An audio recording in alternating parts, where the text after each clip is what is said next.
Dear viewers, welcome to Logos TV Coptic Civilization program. I'm Michael Saad. Our episode today is entitled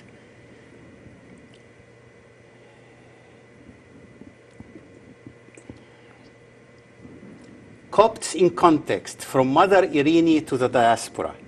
And our guest today is Professor Nelly van Doorn-Harder, Professor of Religion at Wake Forest University in North Carolina. Welcome, Professor. Thank you. Thank you for inviting me. Very happy to be here. It's quite an honor, and we had this honor before at Logos TV throughout the last 6 years of Coptic Civilization program, and the viewer can watch all of them on YouTube. If you go and search within YouTube for Coptic Civilization, Professor Nelly van Doorn-Harder gave us several beautiful episodes, one on contemporary Coptic nuns, one on the mission of His Holiness Pope Tawadros II, and 3 other episodes of interest. Professor Nelly van Doorn-Harder is quite versatile, rich in knowledge and in spirit, and so I couldn't handle interviewing her alone, so I invited 2 wonderful young scholars, Mary Ghattas. Welcome, Mary. Thank you for having me. Mary Ghattas is doing is a PhD candidate at Claremont Graduate University, and Monica Mitri. Thank you, Dr. Saad. Welcome, Monica. And Monica is finishing her master's degree at Claremont School of Theology this semester. And both Mary and Monica have been guests at this program before.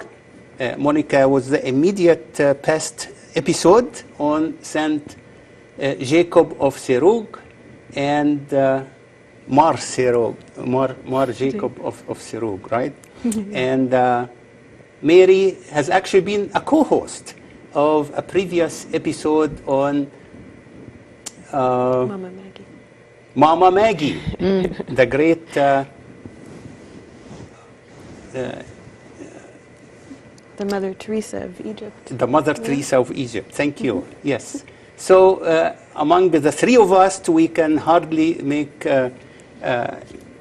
the episode matching the richness of Professor van Doorn-Harder. Thank you for accepting, the 3 of you, my invitation. And this episode, Copts in Context, from Mother Irini to the Diaspora, the thought came from getting exposure to the books of Professor van Doorn-Harder, and there are many, but I just bought 5 of them. And the latest is Copts in Context, Negotiating Identity, Tradition and Modernity. It's published in 2017. And all of these books, you find them on Amazon.com. And the previous book, The Emergence of Modern Coptic Papacy, and we had an earlier episode on this, and Contemporary Coptic Nuns, and if I may show it on the screen, and that was Professor van Doorn-Harder's PhD dissertation on contemporary Coptic nuns. And the next book is Between Desert and City, the Coptic Orthodox Church Today. That book means a lot to me because that was my first scholarly interaction or interface or exposure to the phrase Coptic identity. And I was delighted to find some scholarly definition and exposure to Coptic identity. Then she wrote a chapter in this book, Coptic Civilization, which actually this book has been the inspiration for this program that we started 6 years ago, along with Dr. Gaudat Gabra, the editor of the book, and that's why you see it behind me on the TV screen all the time. And so the chapter by Dr. Nelly van Doorn-Harder is on contemporary, on the renaissance of the Coptic Church today. So you are the expert, Dr. van Doorn-Harder, and on modern history, both monastic history, political history, and to tell the viewer, if you just Google Nelly van Doorn-Harder, you will find a rich literature from books on Amazon.com to articles in varieties of scholarly journals, to magazine articles like the Christian Century, to Huffington Post and other news media outlets. So we are honored and privileged to have you, Professor van Doorn-Harder, and we will have two parts today. One on Mother Irini, in particular because, if I may call you Nelly, every now and then, Nelly met Mother Irini in Deir Abu Sifain, the monastery of St. Mercurius in Old Cairo, around 1989. And since then they clicked together, and I didn't meet anyone, at least non-Copt, who is so dedicated and devoted and in love with Mother Irini till today, although Mother Irini departed in 2006.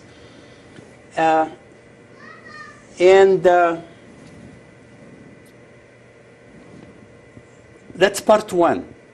And it will be entitled Creative Coptic Religious Leadership. The second part of today's program is Copts in Context. This book will be our guide, but specific contents, specific questions that are derived from this book. The first part will be Mary Ghattas will be the lead, and the second part, Monica Mitri will be the lead, and we will have a four-way conversation, and hope you enjoy it.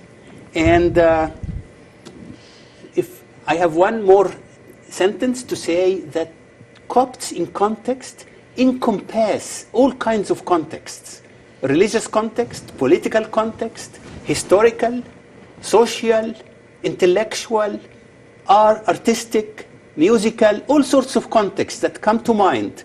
We will try to cover them. Of course, you need a whole university to cover all sorts of Coptic contexts. Of course. But today we will start touching touching the tip of the iceberg, and penetrate as much as we can do in 90 minutes or so. Now, Mary, you are the lead. Okay, so Professor Nelly, we'd like you to tell us a little bit about how you started your work in Egypt. Why Egypt? What stirred your heart or moved your heart to Egypt? What stirred my heart to move to Egypt? It started with me becoming a Christian, really. I was an atheist for a very long time, and one day I had an experience that made me a Christian.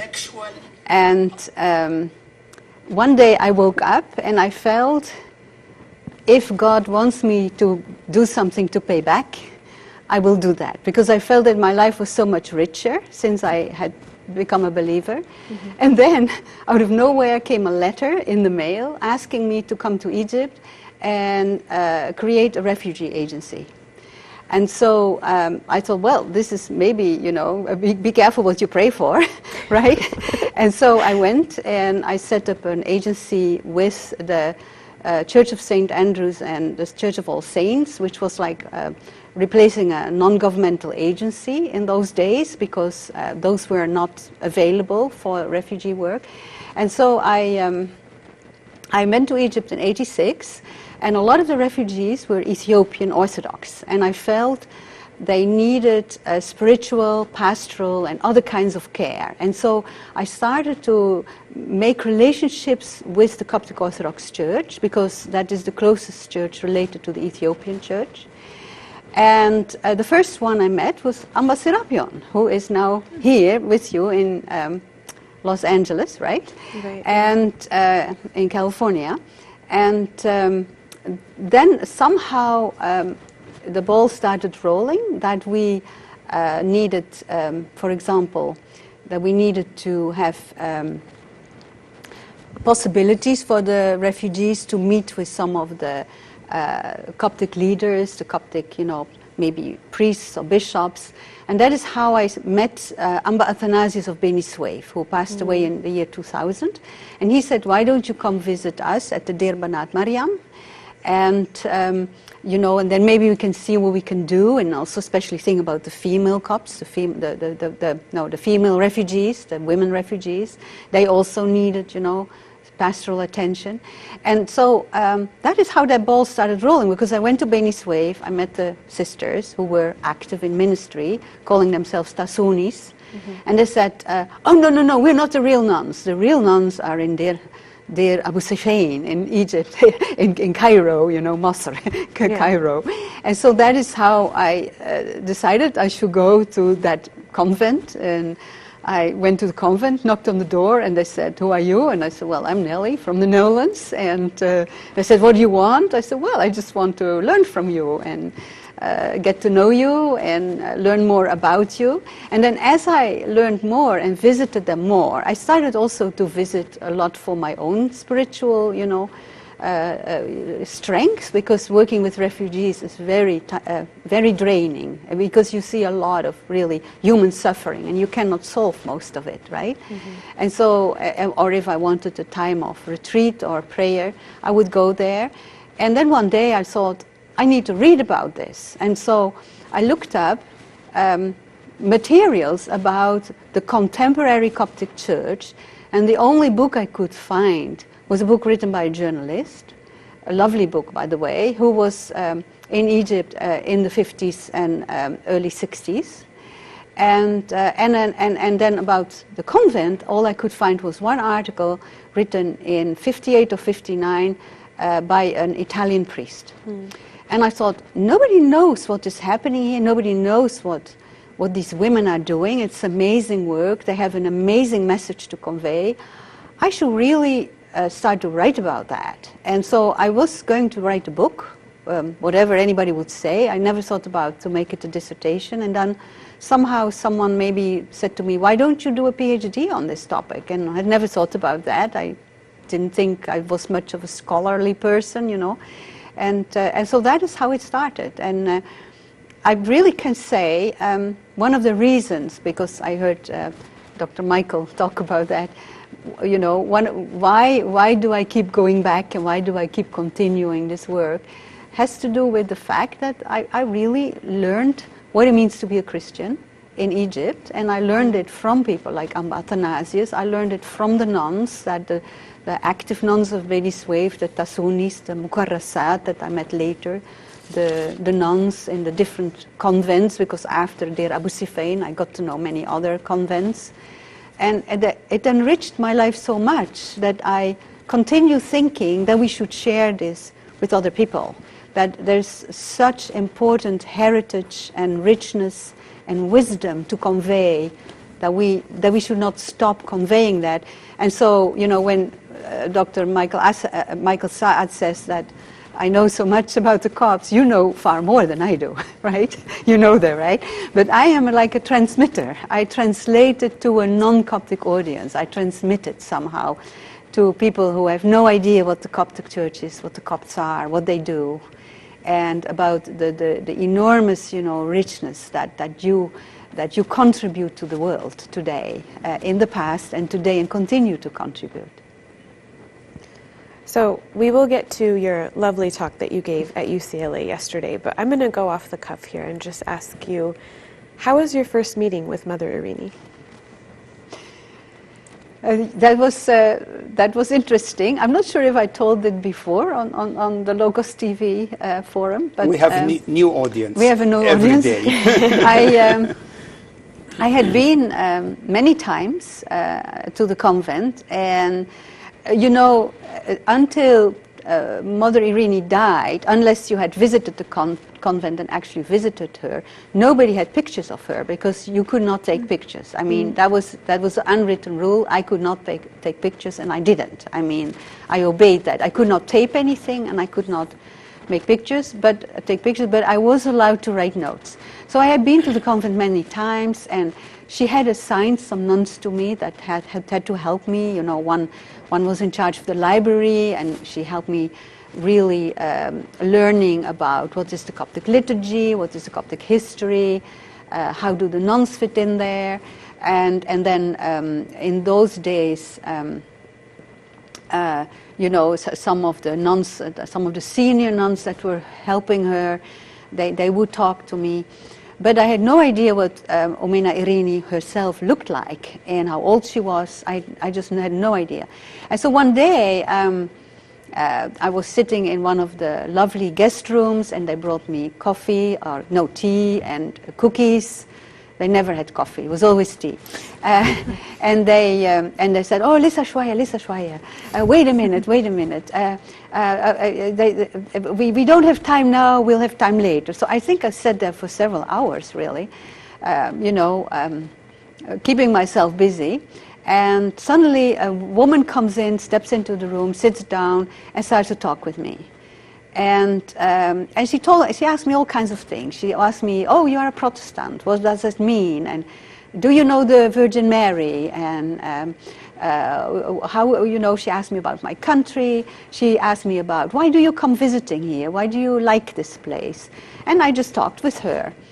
And then she stepped out, and again I was alone with my cookies and my tea. And suddenly several nuns rush in, and I said, "This was Omena. She met you, and she says she likes you, and she wants you to come back as much as you want." And so that is how it then really started. That is, when I got invited many more times and learned more about them. And for example, I was allowed to attend the morning liturgy. I would go to the convent like at 4 in the morning to attend the early liturgy, stay late at night. You could not stay the night. I never asked to stay the night. I felt that was crossing a line. The nuns need their privacy, and they did not have guest quarters in those days. So I would just come and go, and whenever I am in Egypt, I feel the first place I have to visit is the Deir, and now visit her grave, greet the nuns, and talk with the nuns, and also keep up, what is happening, and learn more about the developments. Learn more about the memories about Omena Irini, and because there is such a richness that if we do not pay attention to it, it will pass away. The people who know the oral stories will pass away, and we know many of them. But there's a whole wealth of stories that we don't even think about it, because it requires questions that we don't even think about asking. That's a great point that you bring up, because Monica and I were discussing earlier about, you focused your talk yesterday on creative leadership. Yeah. And that was an aspect that we really appreciated, because that was a facet of Omena Irini as a person. Right. And as a leader, and as a Coptic nun, Coptic woman in leadership, because all we get to hear about are the lovely miracles. Copts love miracles, and we do. We're not denying any of that. But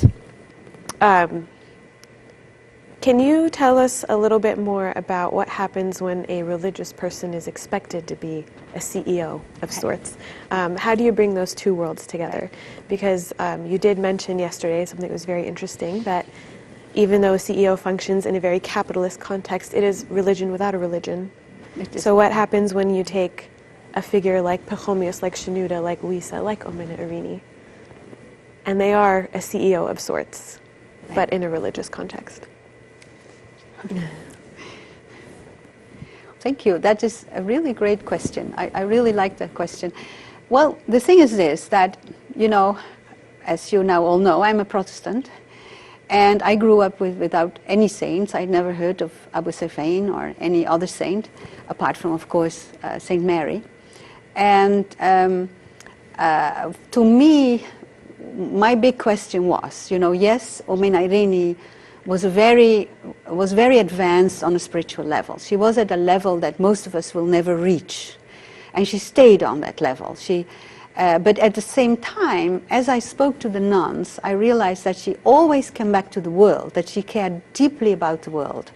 Especially after she passed away, I spoke a lot with people that that were very close to her, that were, for example, professional women, and that who visited the convent regularly. And one of them, I hope, will write a book about her experience with Omena Irini. And the thing is that I realized that she also was very human, that she somehow was a very caring human person who had a keen observation of humanity, who read situations really closely and could analyze situations, but also who could place the different elements of life, the different, you know, the different aspects that make life really messy, because we all live messy lives. I mean, every day is messy and we have to go through it. She could place things in context and then create something out of them. And that, as far as I could see, for example, helped her create models of, let's say, projects or thinking or even praying that helped people prepare for the future. And in my view, she also started to pave the way for women in diaspora who have careers, who are somehow confronted with this issue, like what is it to be a devout Copt and a career woman. And she would, for example, the career women in Egypt who visited her convent, but also women that she met when she came, for example, for medical treatment to the States, she would give them advice. She would say, no, you need your career. I want you to study. It's important that you study. You have a family, you study, you work. That way you contribute to society. All that is God's work as well, just as much as sitting in a convent. She would encourage them in all kinds of ways. And so I started to think, okay, what else does it say about Mother Irini as a human being, not just as a very high spirit, but someone who acts in the world. And then I realized that everything she had built in the convent was basically similar, you know, to the work of a manager, of a CEO, of a huge company, because the convent is not small and it is getting, you know, bigger and bigger all the time. And their work is, although they are, you know, inside and they technically speaking cannot go into the world, their work is expanding. And so then I asked my colleagues at the business school at Wake Forest University in Winston-Salem, where I teach religion, I asked them, look, okay, what are your most important articles or books that you read or that you teach your students? And one of them said, well, we teach them on servant leadership. It's extremely important. That you're not only thinking about money, but that you think about the world. It's how can I create something better, to better the world, to improve the life around me. And others were reading articles on, of course, technical skills and cognitive abilities, but also about emotional intelligence and about humility and intellectual humility. And if you look at all these characteristics required for a good leader, yeah, those are very religious. Those almost seem based on religion, although many of those writings would look at them in another context. And when you then take those and you apply them to what Umina Irini did in her work, then you realize that she had some of these virtues and characteristics that people now say make the best leaders. And so when I gave the talk yesterday, one of the things I said,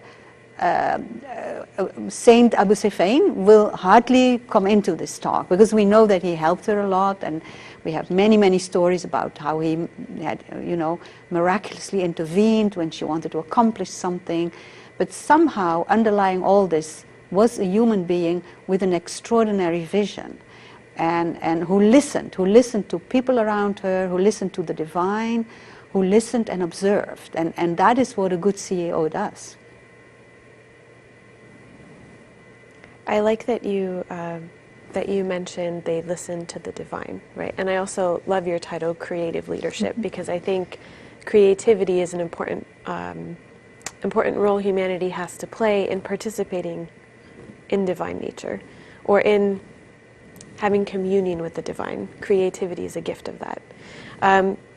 Could we talk a little bit about another visionary and another creative leader that Umina Irini was connected to? Could we talk a little bit about Pope Kyrillos VI and their relationship? Sure. He's one of my favorites.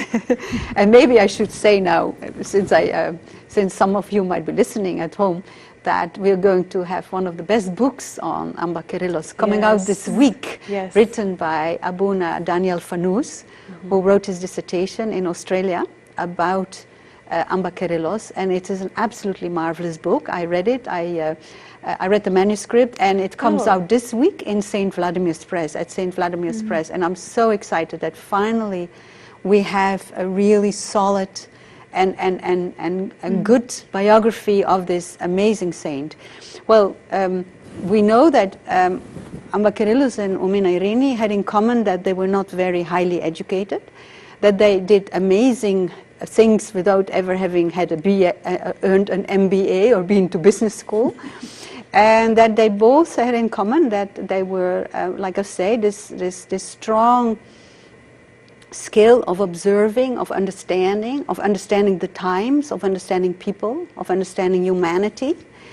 And what really was special about Amba Kyrillos, in my view, is that he allowed the people with talents around them, the young people who had talents around him, that he allowed them to expand those talents and to apply them, and he would not stop them.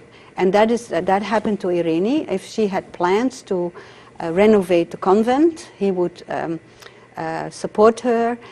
Whatever plans she proposed to him, he supported her most of the time. Of course, there were times that they did not agree, but I think that was this hierarchy kind of. There was no hierarchy as normally you expect with a patriarch and a young nun who who's basically functioning under his guidance. He guided her, but he also allowed her to really come up with her own ideas, and I think then their spiritual vision was very much aligned. They were very alike. Of course, their love for Saint Mary is something that they both shared. That they both had a saint that they were very closely connected to. Of course, Amba Mina for Amba Kyrillos, and a Saint Abu Seyfain for Mother Irini. And they both did things that baffled people. Let's face that too. Like we all know that the story when Amba Kyrillos went and placed or laid down the first stone for the monastery of Saint Menas. People thought he had gone nuts. Like, where does he get the money? The Coptic Church is struggling, and why doesn't he pay attention first to the community council and solve other issues and solve problems, the political problems? No, he goes off and he starts a monastery, and in a way, Irini did very much the same. She followed her own line of thinking by first saying, well, we need a rule, and the nuns need something to hold on to that can create a community, because before that the nuns would all sit in their own rooms and cook for themselves, and merchants would come inside the convent. And she realized, and also the nuns had to go out to the church, by the way, that is behind the convent in Old Cairo for their worship. So she wanted the nuns to stay inside, to focus on building a community. So what she did was, she created a chapel, and she somehow she closed off the place for the world. So people also thought, oh my gosh, now nobody's coming in. How can she ever interact with the world? But while doing that, she somehow created stronger interactions with the world by inviting friends of the convent, and by targeting certain projects. And so to me, those two incredible leaders were the beginning of really what we now call the true reformation of the Coptic Orthodox Church, by basically both using the talents around them, the amazing talents, because we know one talent that Amba Kyrillos could rely on was the later Amba Shenouda, right?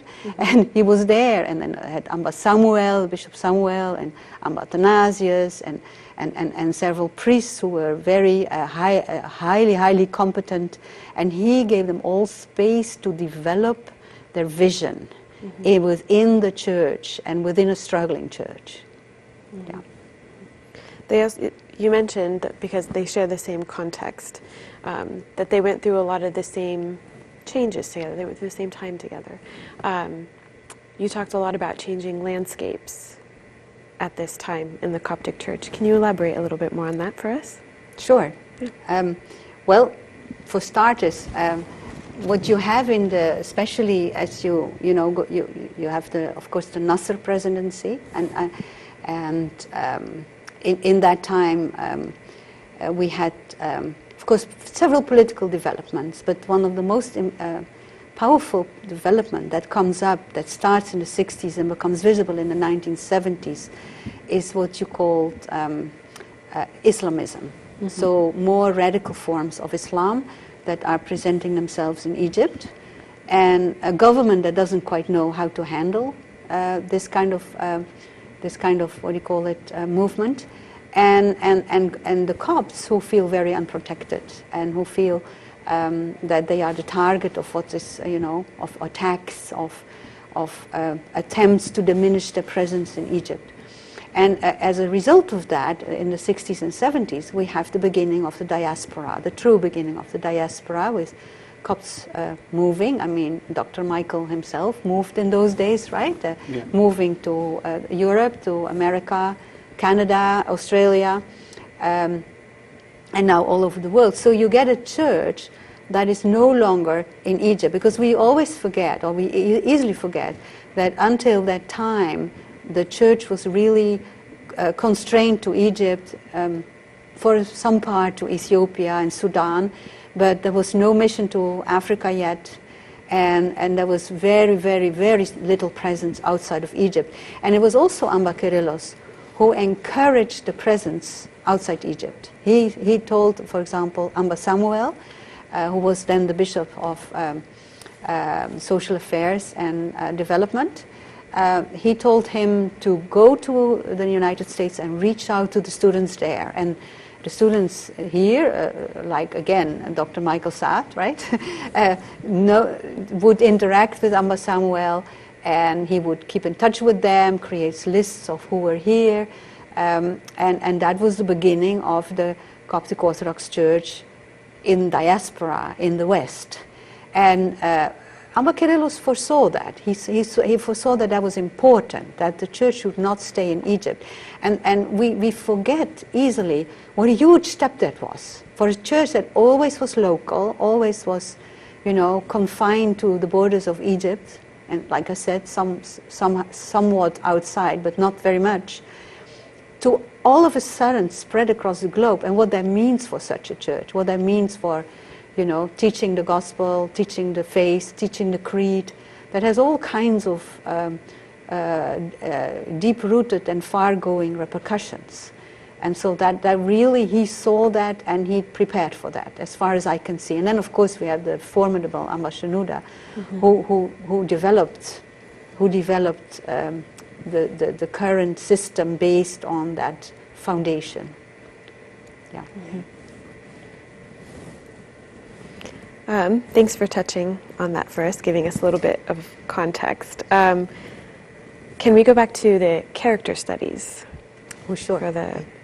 Because as per our conversation yesterday, a lot of these attributes, when they're coupled in a religious person or in a religious environment, they really allow the community to thrive, allow the project to thrive.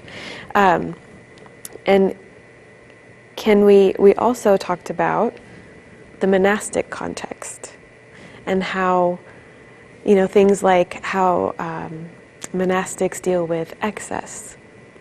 Or yesterday we joked around about how Copts were vegan before it was cool, Can we talk a little bit about how these two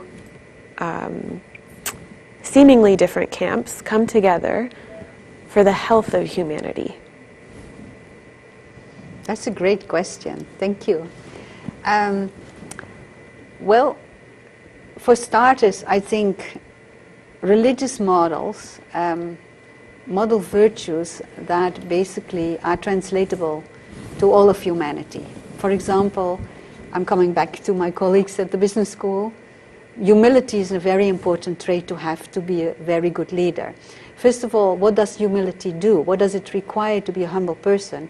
Is to know yourself really well, and to know your limits, and to be able to interact with the world. And that is something that Mother Irini modeled really in an exemplary way.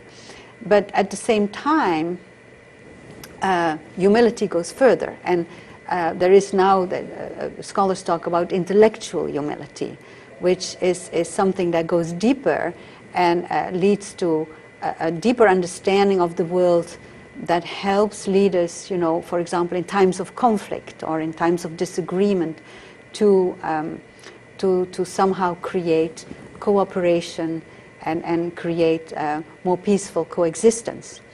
And if you apply that, to what the nuns did, the nuns in Deir Abu Sufein, but also, for example, monks did this as well in places like the St. Macarius Monastery, by creating gardens, farms, building farms and starting to grow their own produce. And they're somehow creating ways of sustainable living, which is, of course, has always been very important. But nowadays, with the environmental crisis that we are facing, this has become more important than ever. It is like you use what you have, you finish what you have, you try to be modest in what you need, and if you can, if you can grow your own food, that is wonderful. But of course, not everybody can do that. But then also try to make that a source of income by the creating jams and cheese and things like that. So basically, in many ways, and this comes to, like you say, Copts were vegan before it was cool, because Coptic fasting is vegan fasting. We now know that being vegetarian, being vegan, is also much better for the environment. It requires, the environmental footsteps or the footprint is much more modest when we are vegetarian. And so Copts have always modeled in many ways this kind of living by the sheer fact that Copts fast around 200 days in the year, and this is of course all these exemplary Coptic practices. They are basically even expanded on in convents and in monasteries.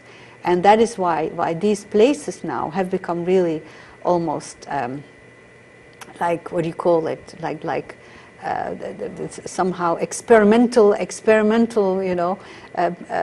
homes for what we are facing today, where we can learn from. So this is another one of my point, and this is, maybe we should now start writing articles about that, because you know, everybody is now talking about how can we reduce our environmental footprints, and so we should go back to these people and see how they do this. Also, for example, think about the way they dress. They dress very simple. They have only a few garments. And what they don't need, they give away. What they receive, they share. And I think that is very important. That is, you know, that these are all virtues that we should practice more in our daily life. Especially, we live in a very materialistic society. And of course, the time of Christmas is coming. Black Friday will be next week. We are almost in the week of Thanksgiving here in the United States. And so everybody will go and shop and buy things that they don't need, right? And so I'm not here to give a societal critique, but the thing is we can learn a lot from monasticism, you see. Not just that you focus your life on the divine, but also that you focus on the other, because being frugal means you focus on the other. You don't use it just for yourself, and you share. That's another thing, the sharing, the constant sharing, right? If you come and there's a little food, then you share that food. And so in my view, we should highlight these models, and we should talk more about them, and because they really work. They've worked for hundreds of years, let's face it. Bringing the desert into the city. Yes. Melting the two. Yeah. Yeah. Well, that's great. If you don't mind, elaborate even more on the point of that you started already, but I'd like to expand on it, because this is really unique. And my first time to hear it is from you on intellectual humility. And that is really, even if you have a slide on it, would be nice. We can show a slide. What is intellectual humility? How do you define it? And why Mother Irini and or Pope Kyrillos were great role models of this? Especially, we don't even know if they graduated from high school or not. And they were supervising and spiritual guides for people who were much more educated than they are. And it's amazing, as you said, I'm paraphrasing, that their creativity and their achievements surpasses anybody's expectation. Because I lived it through the 60s, when intellectual people were criticizing Pope Kyrillos 24/7. I heard it with my ears, 24/7 criticism of Pope Kyrillos by intellectual people who lived in the 60s, and some of them changed their minds later, and some of them were not criticizing him in secret. They were writing articles published against his vision, against his practice. Mother Irini perhaps was in the shade, in the shadow. I mean, it was still respected at the time not to criticize a nun or a mother of a convent. But so, what's intellectual humility? And in this context we are talking about today. Right. Well, let me say one thing about, that Mother Irini was not being criticized, because I don't think anybody knew about her in the 60s or even 70s or even in the 80s when I started to visit the convent. I saw the visit, the number of visitors increasing. So that was in a few years. Suddenly she became well known, but I don't think she was well known for the first years that she was in the convent. And this is maybe one of the pitches I can make for being a foreigner or for being an outsider, because so when you come from the outside, you have no stake in these internal battles. So you don't criticize the people, you just observe, you just look what they're doing and how they're doing it, right? And you try to understand. But about intellectual humility, maybe we can look at that slide that I made. if we have that on the screen for a minute, because there's a lot of research about that. Because, you know, we live in a time with, where sometimes, you know, the capitalism, the excess has gone, you know, it has become rampant. And people are trying to see, okay, what can we do for future leaders? And also we live in a time when people who go to business school, they all want to be the CEO of Apple or Microsoft. Well, there can be only one of those. So sometimes people have to be happy with something maybe lower, which is not lower. Whatever you do, whatever leadership position you're in, it doesn't matter if you lead 5 or 5,000 people. Leading is leading. And so, like I said, humility, I said that earlier, is knowing yourself well and understanding, you know, other people and being able to engage with others. But so by having that level of understanding, you come to, if we now can see the slide again, you come to the level where you can use these insights, right? And have influence, have actually influenced other people. But like I say, you also, because you understand your own limits, you are more open to the ideas of others, and you're not arrogant. I think that is very important. And that means when you're not arrogant, you do not take offense easily. People can actually criticize you, and that is very important. And so that's why I'm saying that when there's a competition or a negotiation, you know, then it becomes a really important characteristic of virtue, because it conveys trust. People start to trust you, and if nothing else, someone like Mother Irini could be trusted. People knew if she was negotiating with you, if she was buying something from you, or you would sell her a piece of land, you would know that she would come up with the money. If she promised you something, you would know she would do it.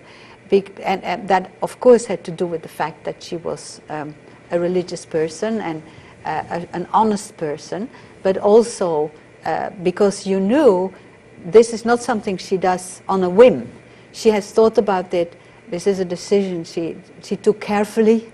She has carefully considered this, and now this is the outcome. So basically, that is why I came to the conclusion that people like Omina Irini and Amba Kyrillos had very high levels of intellectual humility, and that is what makes, according to the research, and there's more and more research about that, they call it today the oil of society. It is the oil that makes society run. Like you need oil to make motors run in the car. This is the oil of society. If you lack this, society breaks apart. And there we can again, you know, learn from her model, from their model, how they did that, and realize. And this is why I say I want to bring them back to the level of humanity. Because then we realize that there are many things in their behavior and in their practice that we can actually follow and that we can model, and that it doesn't take us very much effort to do that, you know, as long as we are aware of what we're doing, and as long as we get the presence of mind of realizing, you know, for example, that it is good to be criticized at times, that it is good to learn from others, that we're all together, we're all connected, you know, and we have to work together, and we have to basically address issues together. Otherwise, things will fall apart. Wow, wonderful. So actually, you really articulated and educated me, and I'm sure the viewers, about how Mother Irini negotiated the context, the environment, including economical context, political context, church political context, church hierarchical context, Coptic society, community, people's context, etc. And she succeeded, and her achievements are amazing, and no two people would argue about it. Yeah. I mean, people may argue about male religious leaders all the time, but I didn't meet anyone who argue against the religious and spiritual and wisdom of Mother Irini. Right. And perhaps nobody dared to, like now Pope Kyrillos also. I mean, nobody dares, even people who criticized him in the past, even if they're still convinced, they wouldn't dare to say something negative about Pope Kyrillos or repeat what they said previously. So, well, I think you can disagree with things. You know, you can say, I would not have done this way, or I could not have done it this way. But the thing is, again, this is to me a model. We are all different. We all have different styles. We all have different talents. And one of the things we learn from them, that we have to respect the talents in each other. Mm-hmm. And maybe someone doesn't do it the way you would want to do it, but that, you know, that you still have to leave room for everybody else, and that creates healthy societies. And what is, of course, I need to add this, what is, of course, absolutely unique is that she accomplished all this while sitting between four walls. Of course, she did travel. She came to the States and places like that for medical treatment. But even here, she was very confined and only went to the hospital and stayed in the home of you know, friends or family where she that gave her lodging. She would still lead the monastic life where she was, you know, wherever she was. She did not go out in society like we would. You wouldn't find her at the Starbucks. And so, you know, see, so still, it's all from behind these four walls, and that also teaches us something, how much influence we can have without realizing. As long as our message, as long as the message comes out, as long as the initiative starts, you know, wherever you are, you can have influence. You can have influence while being sick in your bed. That's what we learned from Mother Irini, and that is something we forget very easily in this time of media, where we're all on TV and we're all on, you know, WhatsApp and the telephone and people, you know. There's now a generation that thinks they don't exist unless they're present on the media. Well, I don't think she ever had a cell phone. And the convent has a phone that is mostly, you know, shut down for most of the year. You're lucky if someone answers it. So basically, we can learn a lot about what matters in life. Mm-hmm. And I think this is when I say she prepared us for future. This is really what should make us think about, you know, how do we handle the media? How do we step back? Because it does not mean that if you're away from the media momentarily that you don't exist. That's what we can learn from someone like her. And Abba Kyrillos too. He was mostly in his cell, right? I mean, unless he had to come out and be the patriarch. His place of preference was his tiny cell, where he spent a lot of time in meditation and in prayer. That was just how they lived. So I think that is something we easily forget. Yeah, I will mention two verses from the Bible to, like, that sums up intellectual humility and also concern for the society and what God has in commission to each one of us. And one verse is by St. Paul, when he said, Paul planted, Apollo watered, but God gave the increase. Right. Mm-hmm. Many of us, including myself, is saying, okay, that's a good verse, but isn't it true that Paul's planting was really necessary and fundamental and essential, and therefore if I am Paul who is planting, I must get some credit? And only you wait until the end of your life to realize that God could have done it without you. Yes. Mm-hmm. And you realize that who gave you the seeds to plant anyway?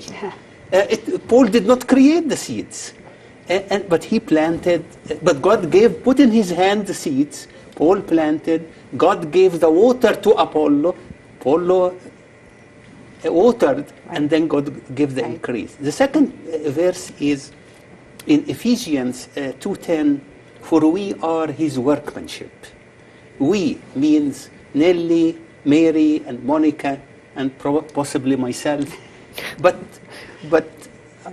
in the context of our conversation today, Pope Kyrillos, Mother Irini, they were God's workmanship in an excellent way. And they presented it to the best, short of a perfect world, but to the best of their ability, dedication, faithfulness to the mission. Right. And for we are his workmanship, created in Christ Jesus for good works, which God prepared beforehand, that we should walk in them. They realized that they should walk in them.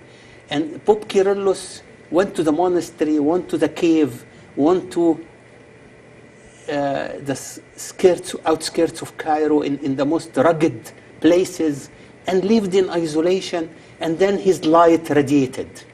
Mother Irini did the same. She left her family in far upper Egypt, and at age 18 went to the convent, as you described. 16. 16? 16. Oh, look at that. And so probably she hardly finished high school.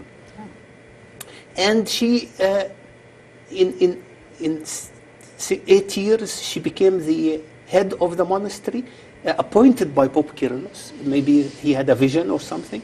But she was his workmanship, God's workmanship.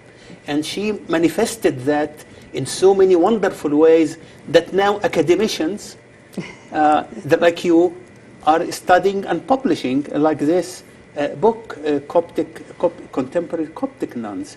So we are rewarded by your study and coming to Logos TV today to talk about it. Thank you. Yeah, Mary, yes. I have one more question about again, I'm going to take it back to your experience at the convent. Can you tell us in what ways did you experience Omena Irini's leadership? Well, in many ways, but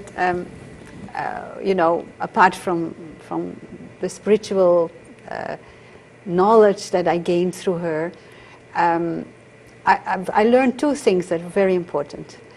First of all, her love for everybody, that she loved everybody, and that people just felt that love. I once had the privilege of being there when she received the family of the nuns, and people who came laden with problems would break down in crying while she put her hand on their head and while she talked with them, and you could just see that she was totally involved in the life of that person at that moment. And it didn't matter whoever that person was.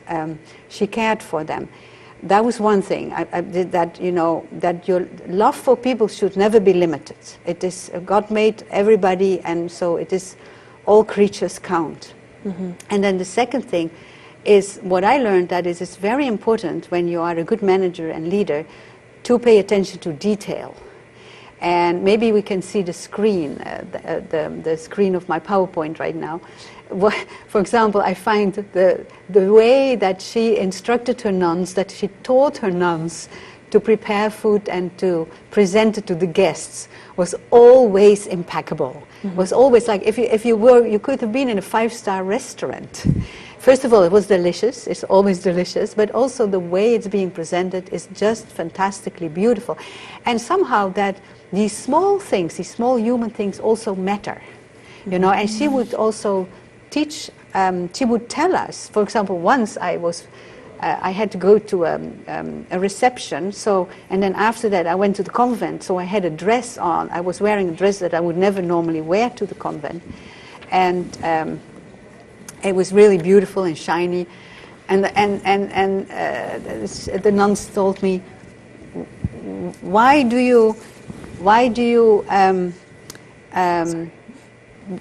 don't you wear this dress normally? Wait a minute, we're going to find a picture of the convent, everybody. This is the garden of the convent. This is the inside garden, which you also, as you can see, was carefully designed and carefully built. And then the buildings, the convent, or the structure around it was renewed over the years. And I can also show a picture, if we can take the camera away for a minute, I can show you a picture of the outside of the convent. I have to go, here's a picture of the outside as you see it from the street in Old Cairo as you walk up. Yeah, so basically, details matter. Details matter. Like she told me too. It doesn't matter. Dress nicely. Dress nicely. Well, why? Because sometimes it lifts people's spirits when you come and you it doesn't have to be rich. It just you kind of present yourself in a good way. It's also good for your career. And actually, the scholar that knew her very well tells me the same. That you present yourself in a certain way. So also, in a way, that was very feminist of her, because we know that women always are 5 steps behind. So we always have to do everything better, don't we?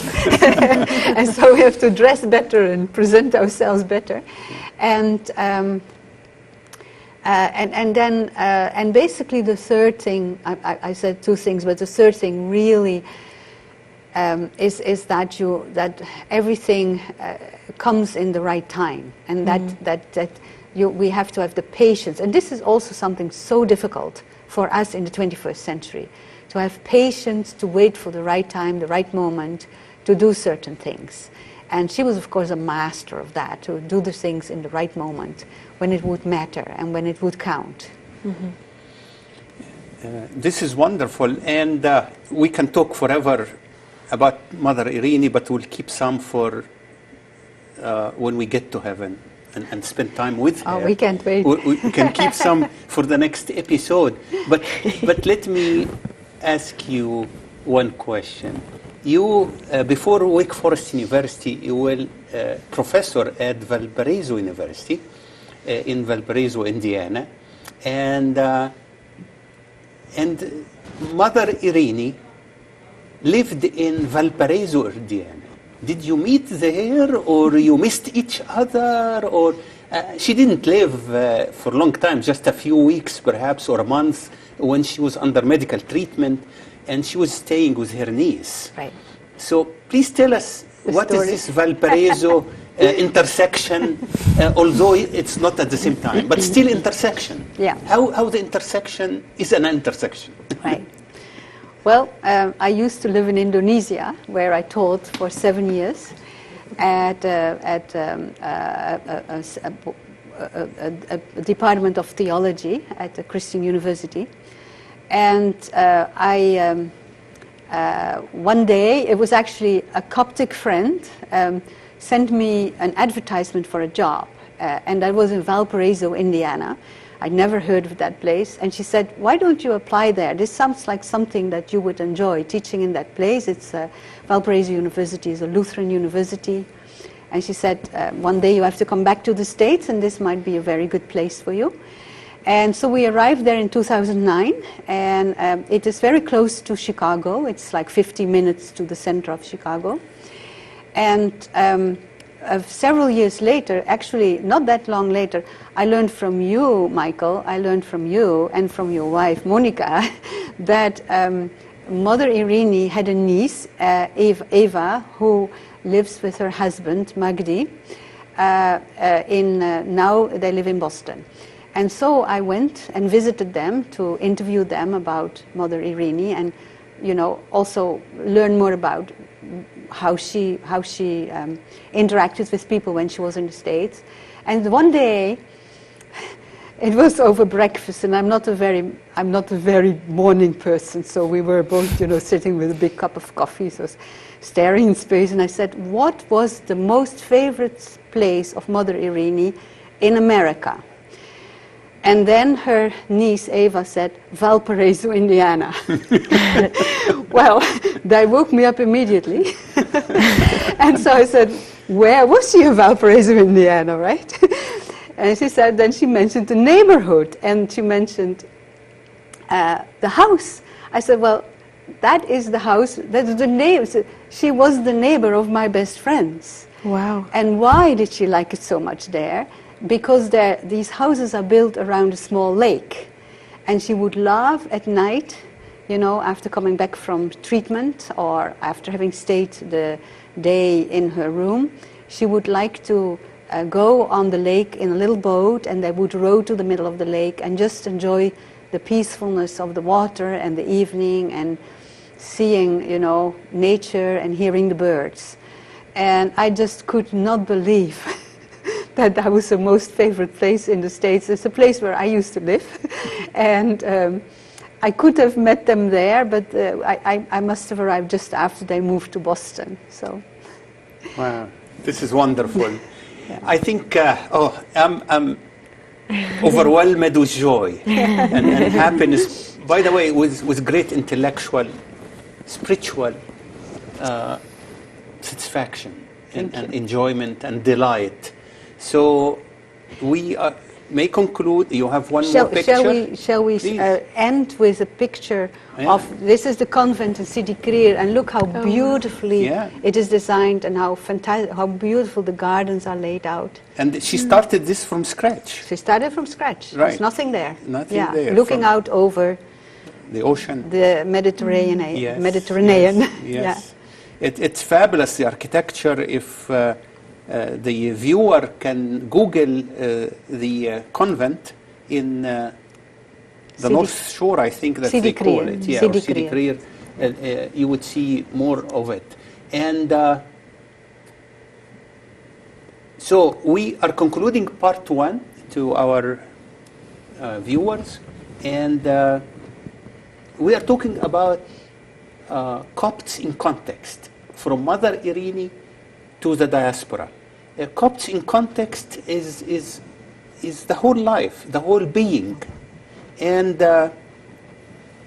Mother Irini was one of these role models, God's workmanship, that she actualized the real life and presented in her role model the why to live and how to live for eternal life, and also how to make life beautiful and enjoyable and productive for ordinary people as well as leaders. And there is a very nice proverb that describes, as Professor Van Doorn-Harder mentioned, that you don't have to be the leader of a church or a community or a CEO of Apple Corporation to be productive and influential. There is a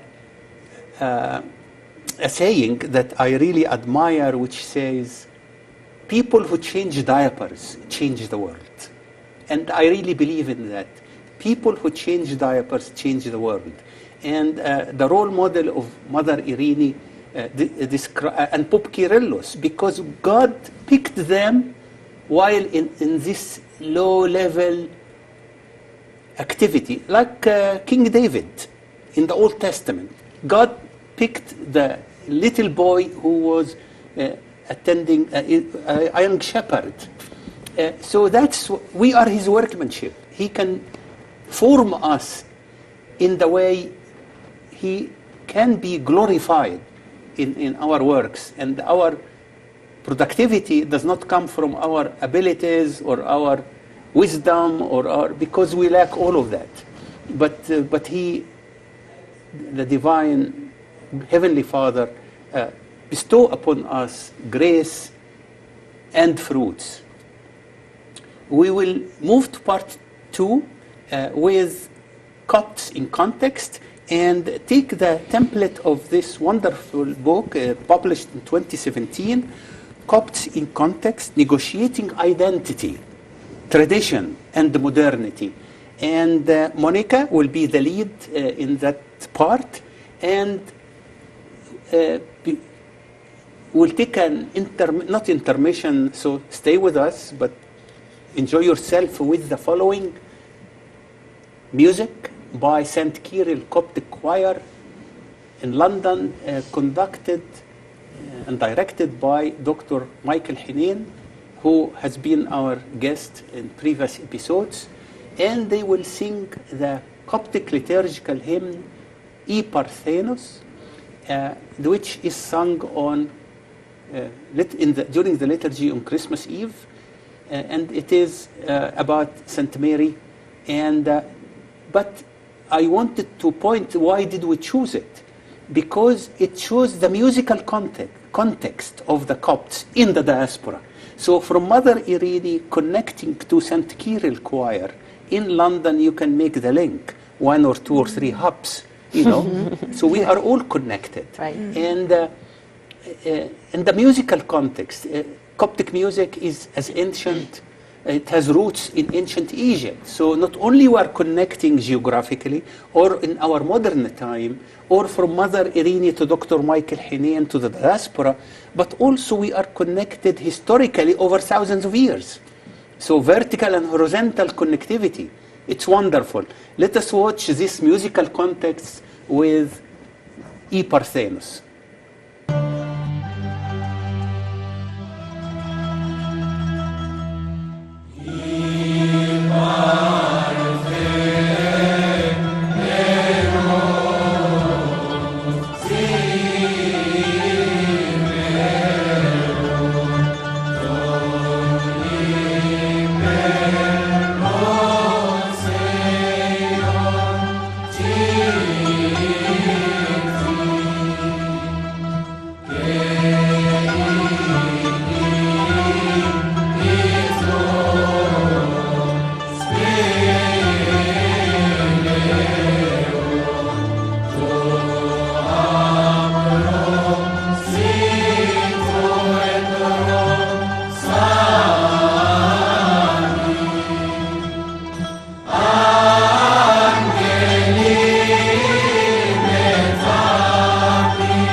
Thank you for watching, our dear viewers. This is Coptic Civilization, Coptic Civilization program at Logos TV, and the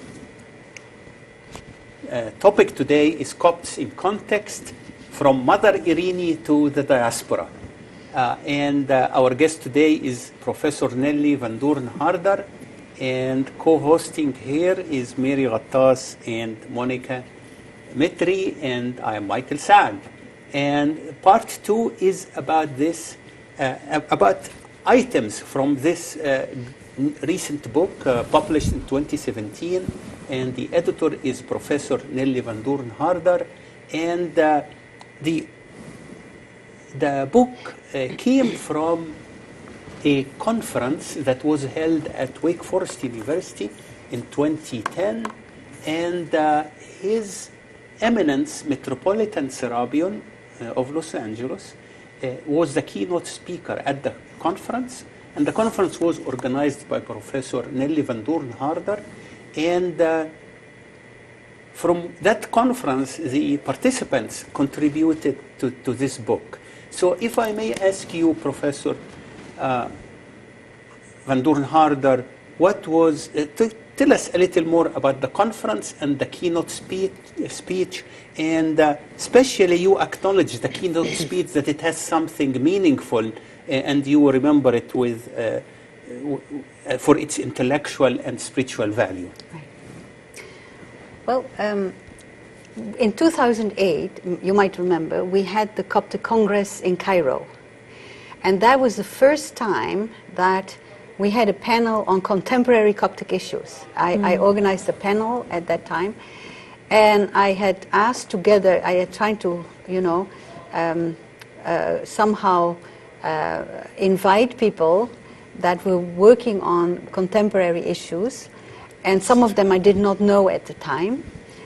And so after that panel, we realized that this field is growing, that more people are now working on contemporary issues, because my book on the Coptic nuns was the very first book, the first scholarly book on the contemporary Coptic Church. And so the first idea for the conference was to talk about, okay, what are the different developments in studying the Copts? What kind of new themes are coming up? What are people looking at? Of course, you have Diaspora, that is a huge new field of study. Coptic art, because it's not just the traditional and the ancient art, but there's also modern art. And there is now also, music in Diaspora. We just heard that fantastic choir from London. And then I asked Amba Serapion if he would want to be one of if he would be the opening speaker, really. And he came, and at that time with him was Amba Kyrillos, who is now the Dean of ACT of the seminary here in California. And his speech was very well received. We had opened it up to community members, and I don't know how, but Copts from all over North Carolina and even Virginia had heard about this meeting and came to listen to Amba Serapion's speech, but also came to attend the conference. Well, it was wildly successful, and we then wanted to write a book. Maybe I should tell you that as well, because it was for the people in North Carolina. It was the people outside the Coptic Church, the first time that they really got acquainted with the Coptic Church, and that turned out to be also very inspiring for many people. And the presence of Amba Serapion and now Amba Kyrillos was also very encouraging for us, and several priests were there. And when we then edited the book, the Arab Spring started. First of all, everybody was far too late handing in their contribution, or couldn't hand in their contribution because everybody was busy with the Arab Spring. People living in Egypt were in the middle of it, and people from outside Egypt were writing about it. And then when the articles came in, they were totally Arab Springized. they were too much in the moment of the Arab Spring. They had lost the value of something that you can read 50 years from now.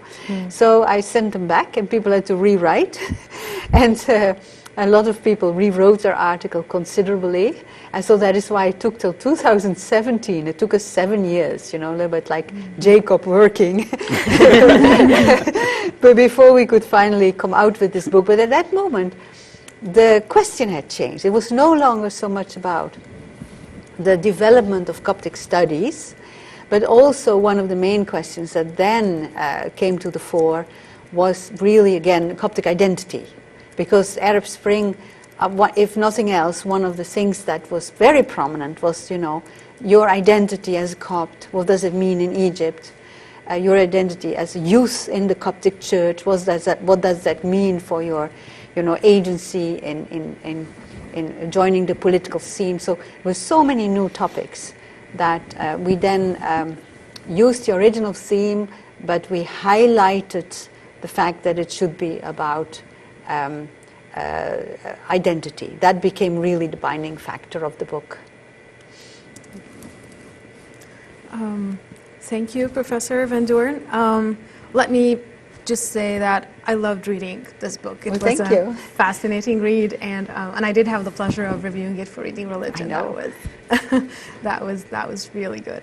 And I noticed that it comes from the heart of the modern Coptic context, and that was really not something I'd had a lot of material to read on, so that made it extremely fascinating, especially because, like you mentioned, it goes through the Coptic identity in a lot of different ways. So a lot of it is modern and post-revolutionary, some of it is about children, some of it is about children in the diaspora, about music, and about the various even theological trends inside the church, and social trends, whether diaspora or at home, and how they interact with the Coptic tradition as it is and as it forms who they are.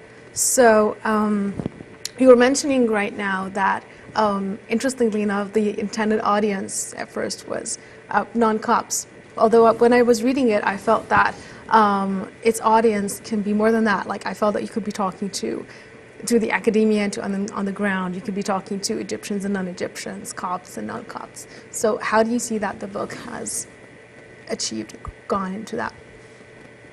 Well, I was also surprised that the audience is much broader than I originally thought. For me, it was really, and the underlying thought was to create something that people could use also in teaching.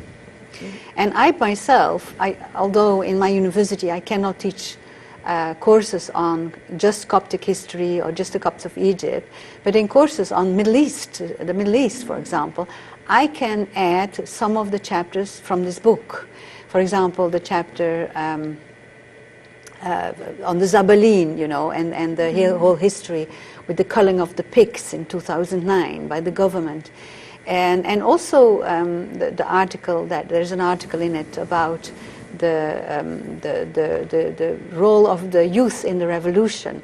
That is also interesting for people to read. I mean, actually, each of the articles is interesting, and I always have to go back myself to remembering what's all in it, but it's extremely rich. And so what I sometimes also have is students who just want to gain extra credit by reading a part of the book.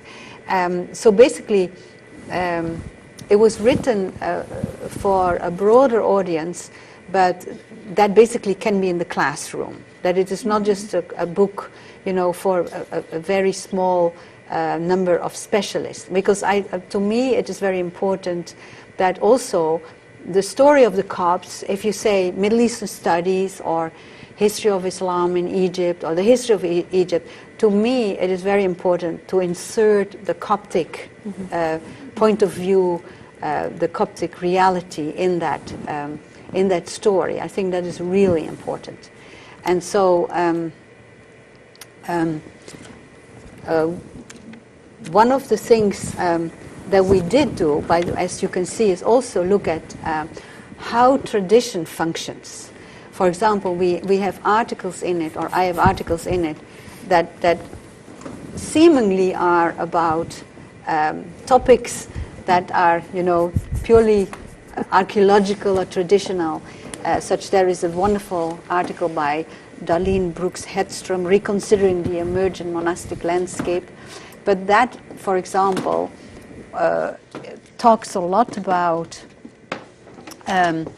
how we nowadays, with the new models, the new technologies we have for doing research, for having, for example, satellite imaging of what is in the ground or in a certain area, how we can see, that what we thought to be monastic places for hermits were actually small villages where monastics kind of lived together and where they reached out to the environment.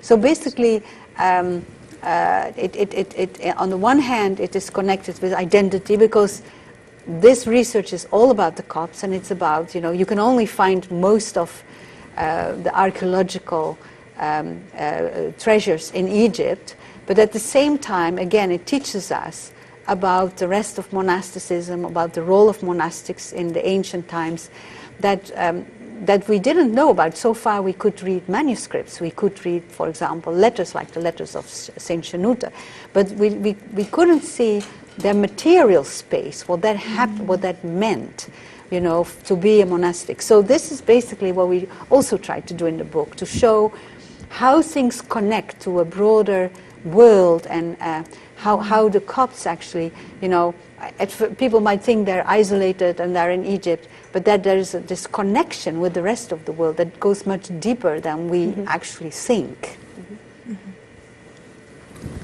Yes, that is true. And I like that this weaving, even of tradition, was present throughout the book. So even the parts that mentioned, or that focused more on identity or the diaspora, or explicitly the tradition, always weaved it back. Would you like to tell us a bit about the outline of the book and what you would, what are the major parts that you wish to cover through it as a group? Right. Well, the first part is called Identity and Transition, right? And that has, I have to look because I don't know it by heart, that has an article about the January Revolution in 2011, a wonderful article by Marie Stadrus about the Zabalin and the culling of the pigs, and Coptic media, because that is something that is now studied more and more, and it is written by Angie Heel. And then there is an article about Father Samaan, and of course the whole complex in Muqattam, and the work he accomplished there, and basically the new developing areas and spaces where Copts can now also find worship, find fellowship, and connect with their own tradition. So. And then there's, by the way, one on Coptic music. That is the first part. It is the identity and transition, which means, each of these chapters shows how much we're looking at the moving target. If we talk about the article on music, talks about how music can be taught to the next generation, how music can be taught in diaspora, and we know this is developing. We know that churches are developing systems, that there is all kinds of courses that people are setting up in different parts of the world, wherever there are Copts. And so this is basically the beginning of this kind of research. So at the same time, while talking about that topic, it also invites for further research. If we talk about Coptic media, for example, we're now on Logos TV, but we know there's been an explosion since the cassette, since the DVD, since the movies, all the movies that are created about saints. There is so much to explore, and there is many levels of exploring things. People watch movies for their own spiritual benefit, but it's also important that people write about things so that they can be placed in context, and that people can understand what is happening, how things are developing, and why they are developing. I think that is very important. Now, if I look at the second part, that is called the challenges of the diaspora. That speaks for itself, right? Because what do you have it talks about children in the diaspora. It talks about the use of music in the diaspora. There's Caroline Ramsey has a wonderful article about the Canadian context, where she describes how Canadian Copts, were using traditional melodies as a form of protest against the way Copts in Egypt have been treated. And then there has to be an article by Ghada Botros, who was the first one to write about Copts in North America. And then Ghada Botros, who is now back in Cairo and teaching there, she her work was followed up by Rachel Lowen, who is a convert, who is married to a Copt and converted to the Coptic Church, and then describes the challenges that are involved in joining the Coptic Church from the outside, of becoming a little Egyptian when you're not Egyptian, or when you maybe have never visited Egypt. And so that is, and then we have a follow-up article that on children, that was a follow-up of the book Between Desert and City, the first book that I edited together with my very dear friend Kari Vogt from Norway. And that is written by Nora Stene, and she is a Norwegian scholar who at first did research on Coptic children in Egypt, but then she did research on Coptic churches, Coptic children in London. She looked at how and London has, of course, a huge Coptic church, a huge Coptic community, how they have designed the Sunday schools there, and how the children react and how they engage. And then the third part is the tradition. That is articles about what seemingly are very traditional topics, like about an article about the Coptic language, how people started to revive the Coptic language in the early 20th century, an article about Saint Shenouda, and the psychology of his leadership, more or less, about the theme of fatherhood in the writings of Saint Shenouda, and how he served as a father to his monks. And then there's an article about basically the practices around Lent, how those developed in the Middle Ages, and the different other churches and other ecumenical ways of thinking that influence those practices. And there is an article by Karel Innemey about Coptic monasticism, and then it ends with the one that I told you about the new developments in archaeological work. So basically, that's a strange thing that people forget, that each of them go back to what it means to be a Copt, and where you can place yourself, in that what is actually a very fast-moving landscape. When we have these new technologies, these new lands where there are Copts, like who knows anything about the Copts in Japan, right? Yeah, or in I was Brazil. surprised that if I may say so, that I was surprised the author of this article is Japanese. Yes. But I'm not surprised why, because I saw one other example. Sorry, I forgot his name, but he's 26 years old, Japanese, who is doing his PhD about the Coptic language at Göttingen University. Yeah. And he was at the Coptic Congress here in Claremont in 2016, and he amazed me. He amazed me by his knowledge of the Coptic language that he learned in Japan, Right.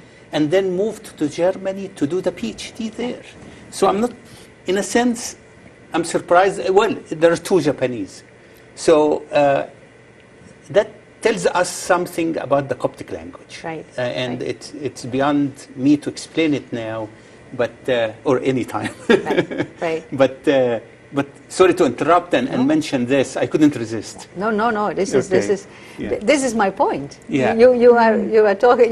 This is the point I'm trying to make. Yeah. That we're only at the beginning. I mean, my books are just an invitation of please follow us, join us in doing more research, because there's so much to do, and there's so much to do about this community that people forget. And we had, of course, last year we had a marvelous conference in Australia under the guidance of Ambas Furiel, the Bishop of Melbourne, and that was also about contemporary Coptic issues, Copts in modernity. And what was very interesting to me is there were a lot of young Copts who were studying Coptic topics, who gave marvelous papers about all kinds of topics. One paper was about, for example, Mat al-Miskin, and then there were papers just on prayer. There was a whole richness of topics that came out in that conference, and people had come in from all over the world to deliver, to share their knowledge. And that again showed us how in different areas people are working on also really looking at their own space and place and what it means for them to be a Copt in Australia, right?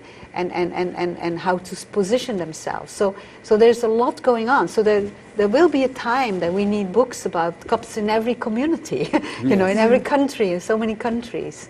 And the developments, what does it mean? Like, we just listened to a choir, the development of women's choirs, girls' choirs in the Coptic Church. I don't think anybody in Egypt had ever thought about that. Oh, let me tell you a personal story. Yeah. Okay, I cannot resist either now. Please. Okay, my mother, 100 years ago, was in the Coptic choir in a small village in Melik Monofeya. It's a small town, small village, 100 years ago. Right. And she told me she was singing in the church choir on Good Friday in the church. Her grandchildren cannot do that in Los Angeles in 2219. So where did they go? Where did it go? That's the Where question. did it go? Yeah. It's a long story. It's intellectual humility. Yeah. The lack of intellectual humility that caused this decline from a village in the Delta in Egypt 100 years ago to the diaspora. Right. Because even Cairo evolved, but there is resistance in the diaspora.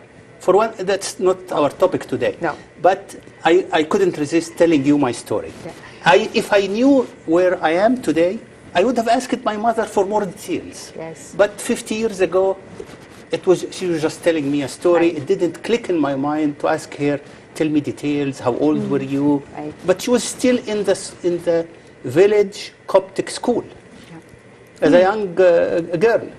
I wanted to know how many other women, but there are more stories about even Bob Kyrillos had a lady, she was celibate, she was also blind, singing in his presence in the cathedral in Alexandria under my eyes for years while he was distributing at the end of Vespers.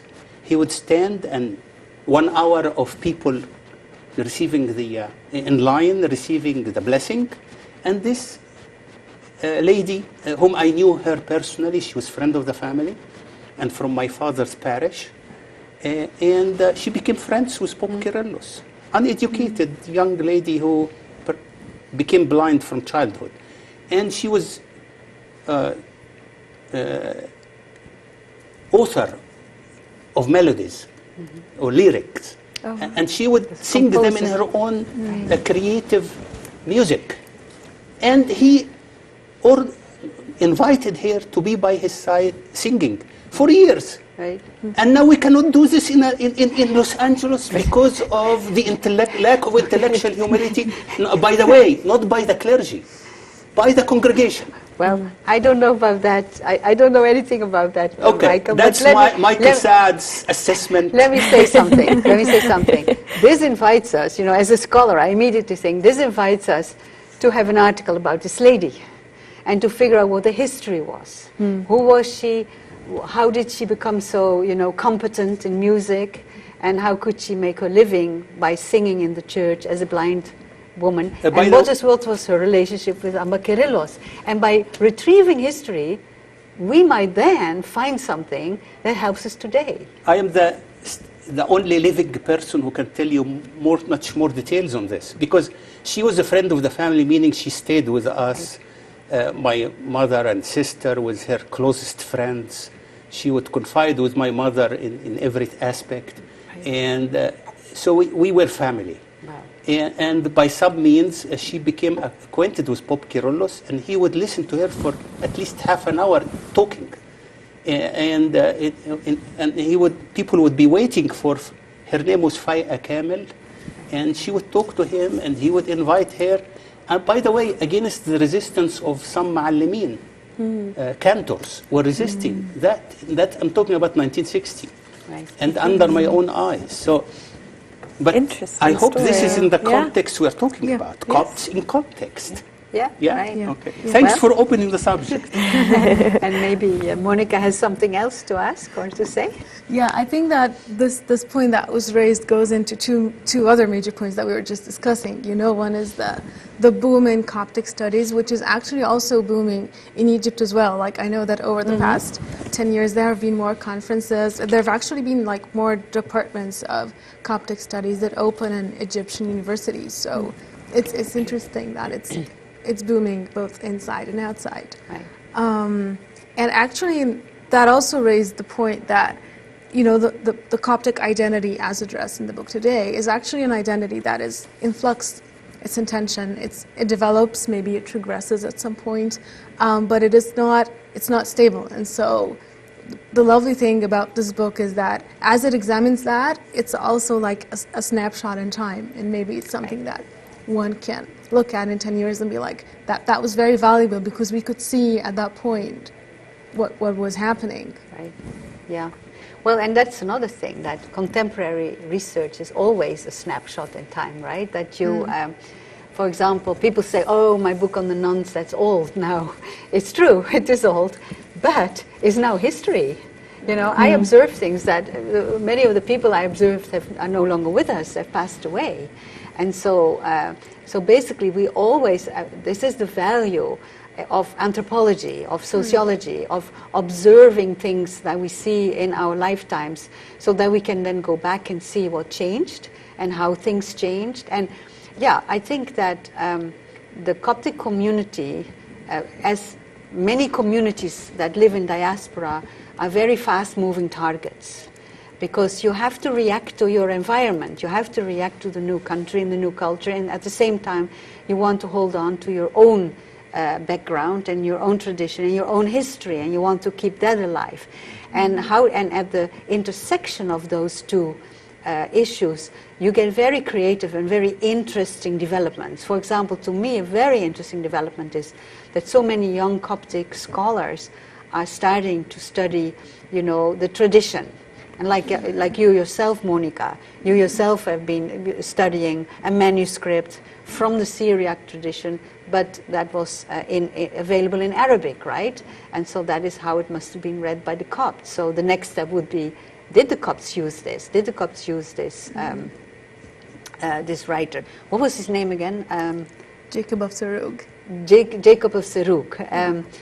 And in Arabic, Yaqub al-Surugi. Yaqub al-Suruqi. Okay, thank you. Yeah, but you see, this is it is very important to strengthen your heritage by studying. And of course, I see wonderful examples also here in Los Angeles, of initiatives. For example, the initiative. Dr. Hani Takla of the St. Shanuta Society, that has now many friends and has been gathering Coptic manuscripts and books about the Copts since 40 years. You know, that is something that will be invaluable one day, because there will be nothing else of the kind. And that is, and in a way, that is basically what you try to capture. What is it doing? Why is this happening? Why is this trend developing? And I'm not sure if you can say where it is going, but you know it's going somewhere, and that we have to keep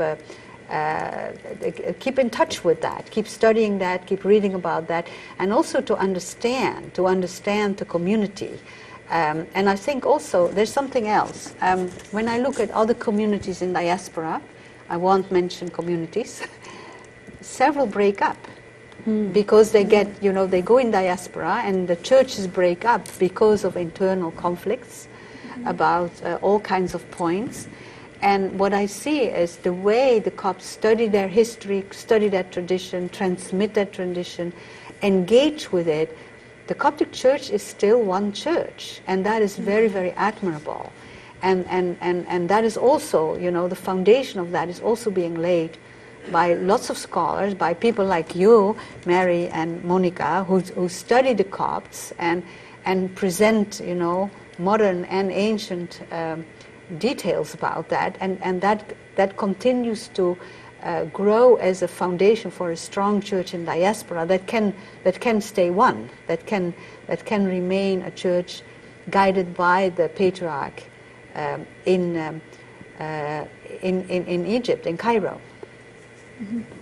Yes. So thank you overall for the book. As I was reading it, I was wondering if the way that the book is, you see that it can foster a national discourse on the Copts in Egypt, and if, you know, there are other topics that you would also like to include in a conversation like that. Well, the reality when you edit a book is that you are very dependent on who submits an article.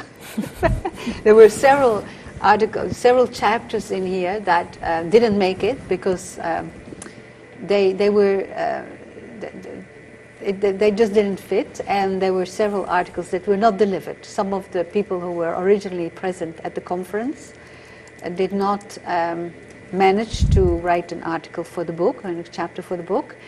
And so, for example, I myself would have wanted more on women, not just in diaspora, but also on women in Egypt, the Coptic women in Egypt, because I see that also as a very fast developing,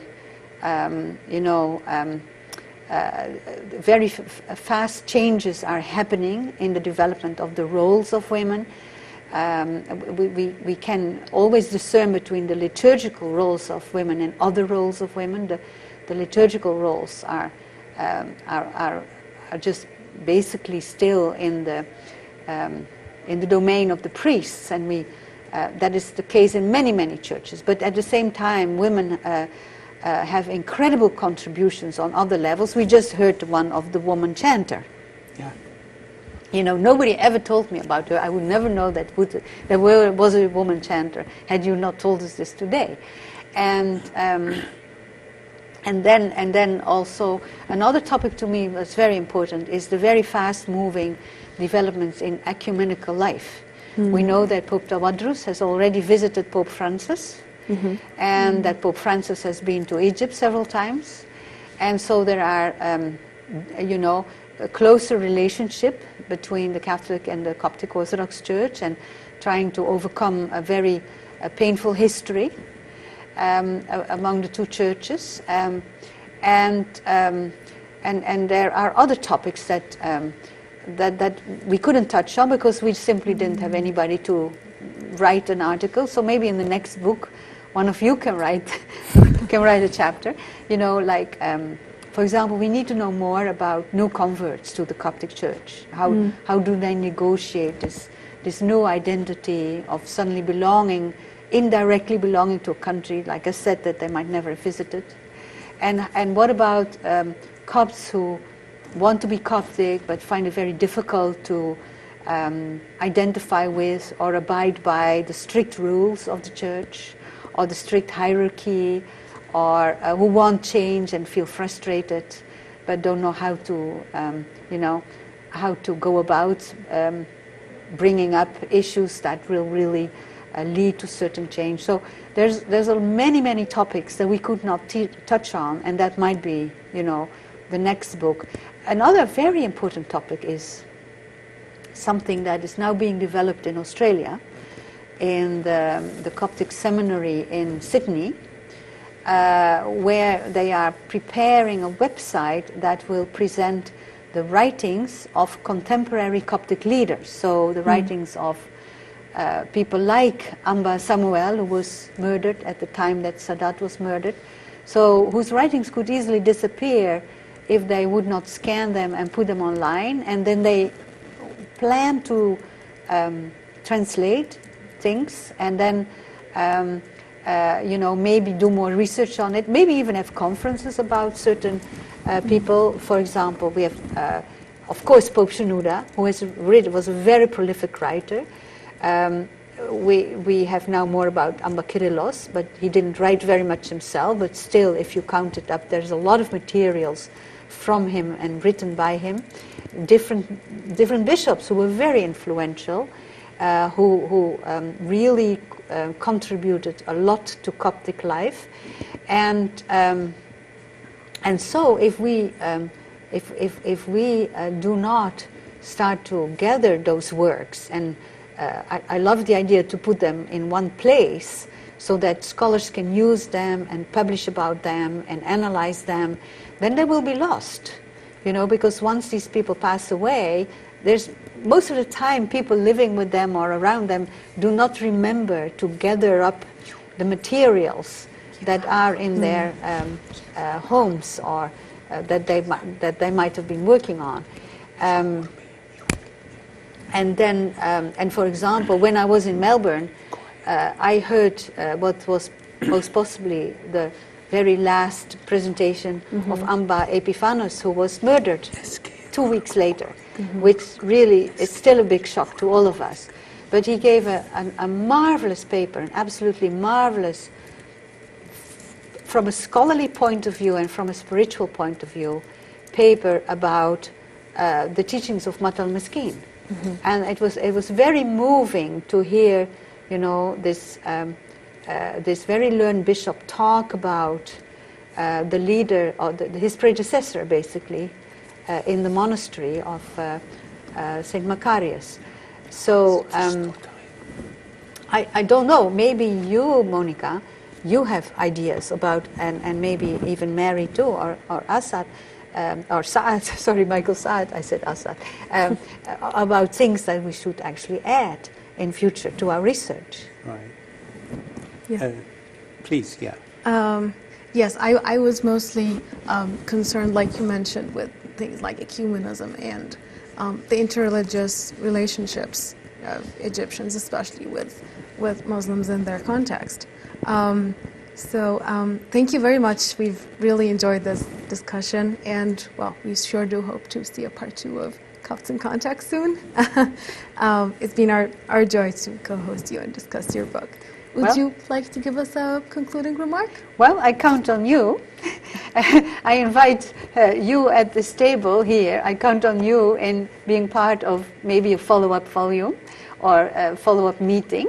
I think Dr. Michael Saad should absolutely write a small article about the women you just told us about, because you are living memory. That is what we forget. You are living memory, you have seen it, and it will die with you.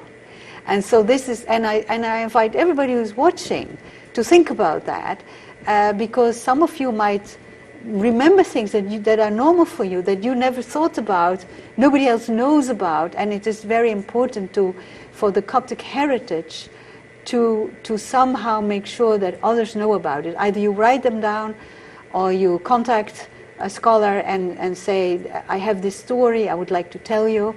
And that is, again, why I'm very excited about the different projects that are developing.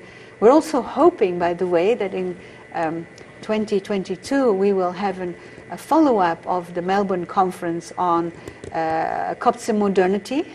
So then maybe some of you who are now listening want to join us with papers about all kinds of topics. So I think it is not just for the Copts, it's also for us and people like me who are not Coptic to learn from you and to understand how let's say, the Word of God will never return empty. It will always continue, and it will return to us in very creative and very unforeseeable ways. I thank you. I thank the three of you so much. Professor Nelly van Doorn-Harder, you are a treasure for Coptic spirituality, Coptic scholarship, Coptology. Thank you. And as a human being and as a personal friend and friend of the Copts, friend of Logos TV, we appreciate. This is the 6th time over the last 6 years that you graciously offered me and Coptic Civilization program an appearance, and I'm glad all of that is on YouTube, and it's a standing invitation to, and we would be honored always if you would accept to talk about these topics. And now we have two wonderful co-hosts who we can ask their commitment to be the co-hosts of you in this program in the future. And I thank Mary Ghattas and Monica Mitri for being such a gracious and scholarly co-hosts, presenters, and it's just, we are his workmanship, and the three of you are his divine workmanship. I'm grateful. And dear viewers, thank you so much for watching us and bringing us to your living room. And join us again the first Tuesday of the month, Coptic Civilization program. This has been a special episode on, let me read, Copts in Context, from Mother Irini to the Diaspora. And indeed, we covered all of that, Copts in Context. See you next episode of Coptic Civilization. I'm Michael Saad.